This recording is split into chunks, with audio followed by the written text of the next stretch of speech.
Today's video is more aimed at people who have open fires and log burners, and the purpose of the video is basically I'm going to show you, once you've cut the logs down to size, such as those behind me, I'm going to show you how to split them without expending any energy whatsoever, and you're going to do it without breaking your back, and you're still going to feel fresh after you've finished.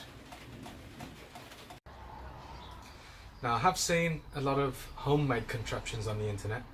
My only advice I can give you is stay away from those. They're so dangerous, so dangerous. There's no thought gone into the construction of them, no regard for health and safety. You're going to do yourself some serious damage if you use those. Your best bet, go out and buy one. You know it's safe, you know it's been designed with safety in mind, you won't go wrong. Right, before we continue, basic safety, we need a pair of gloves and we need goggles to protect our eyes. You just never know what's going to happen. Anything could go wrong, but it's best to be prepared and then laugh about it later. So, moving on, what we're going to do, going to get a log, put it on the bed, just push it up to the splitter here.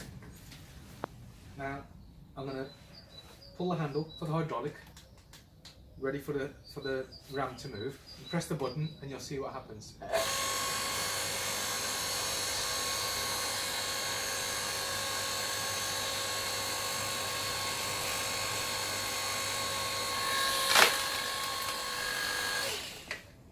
As you can see, that is now split, and I haven't put any effort into it.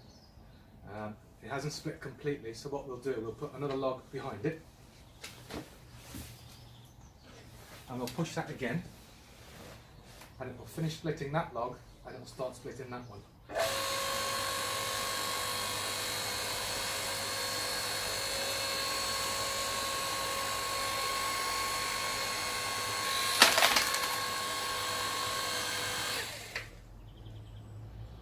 Now with that one, that is more or less split, so all I have to do is pull it apart.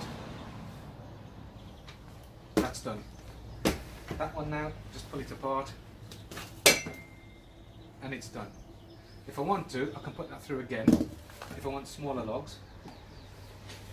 It's all dependent on what size you want for yourselves.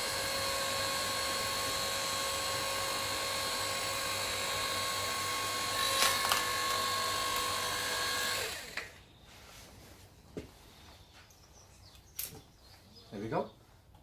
It's as simple as that.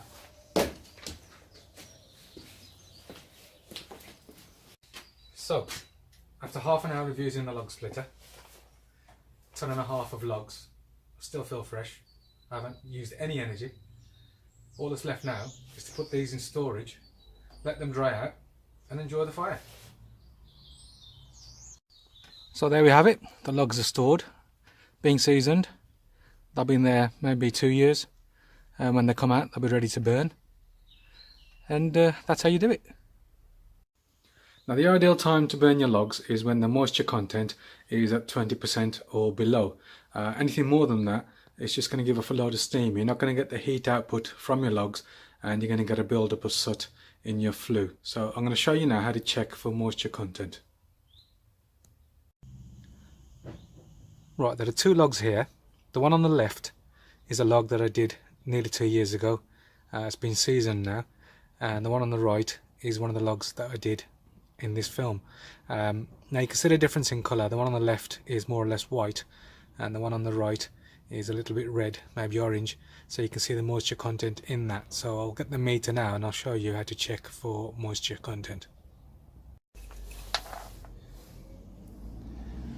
So first of all, this is the one that I did a couple of years ago, and it's been seasoned and it's ready. So let's put the meter onto that.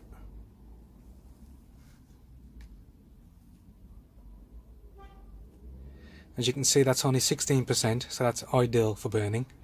Now the one on the right, which was done just now, I'm going to put the meter on there.